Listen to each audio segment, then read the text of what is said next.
जंगल में बारिशों का मौसम आ चुका था और इस बार सभी पक्षियों ने अपने अपने घर पहले से ही पक्के बना लिए थे, जिससे इस बार बारिश से उन्हें कोई परेशानी ना उठानी पड़े। पर होने को तो कुछ और ही मंजूर था। जंगल में सभी पक्षी बिना डरे अपनी अपनी मस्ती में लगे थे।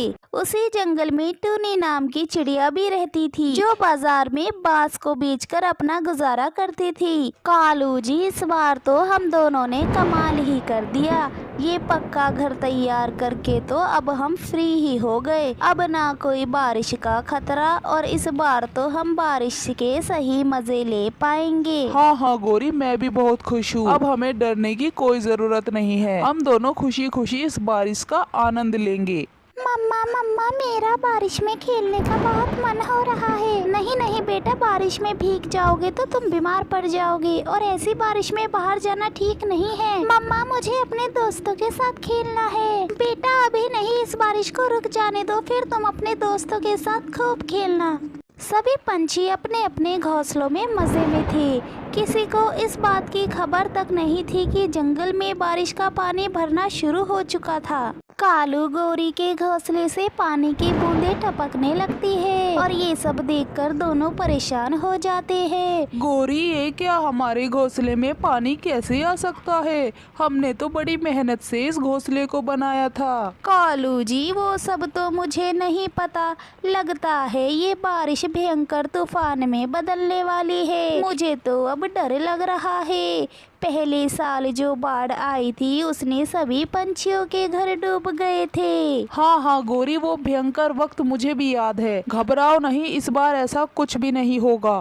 अगली सुबह बारिश और तेज हो जाती है, जिसकी वजह से जंगल में पानी भरना शुरू हो जाता है और सभी पंछियों के घोंसलों में पानी भरना शुरू हो गया था। मम्मा मम्मा, ये देखो, हमारे घोंसले में पानी भरना शुरू हो गया है। हाँ बेटा, लगता है इस बार भी सुनामी आने वाली है। हमें जल्द बाहर निकलना होगा वरना हम नहीं बचेंगे।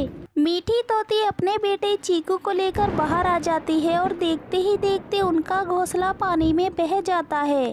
बेटा, हमारा घर तो नहीं बचा, अब हमें किसी की मदद लेनी होगी। इतना कहकर मीठी मदद के लिए बारिश में ही रवाना हो जाती है और कुछ देर बाद उसे बांस से बना टूनी का घर दिखाई देता है।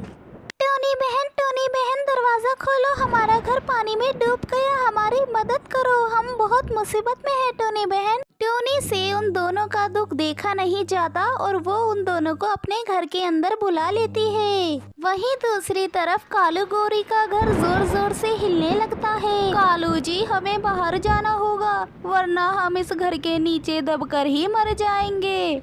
इतना कहकर कालू गौरी घोंसले से बाहर आ जाते हैं और उनका घोंसला भी पानी में डूब जाता है। कालू जी, अब हम कहाँ जाएंगे? गौरी, इस जंगल में एक टूनी है जो बस हमारी मदद कर सकती है। इतना कहकर कालू गौरी दोनों टूनी के घर की ओर रवाना हो जाते हैं।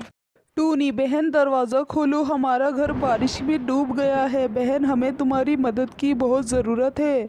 टूनी चिड़िया उन दोनों को भी अंदर बुला लेती है। आप सभी पंछी घबराए नहीं, आप मेरे घोंसले में रह सकते हो। धन्यवाद टूनी बहन, आप ना होती तो आज हम नहीं बच पाते। सब पंछी बात कर ही रहे थे कि टूनी की घोंसले की छत से भी पानी टपकने लगता है। टूनी बहन, तुम्हारा घोंसला भी कमजोर पड़ रहा है, हमें कुछ करना होगा।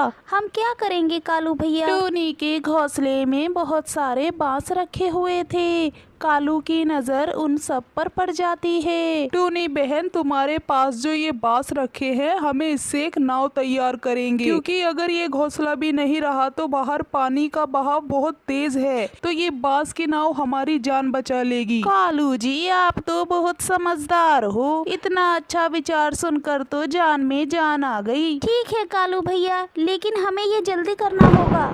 सभी पंछी बांस की नाव बनाने में लग जाते हैं और देखते ही देखते बड़ी सी बांस की नाव तैयार भी हो जाती है। सुनो सब पंछियों, अब ये नाव ही हमारी जान बचाएगी, और हाँ, साथ में कुछ अनाज भी ले लेना। सभी पंछी एक एक करके उस नाव में बैठ जाते हैं और तैरते तैरते एक गुफा की तरफ आ जाते हैं और इस तरह सभी पंछियों की जान। दोस्तों, कालू की होशियारी आपको कैसी लगी कमेंट करके ज़रूर बताना और वीडियो को लाइक किए बिना मत जाना।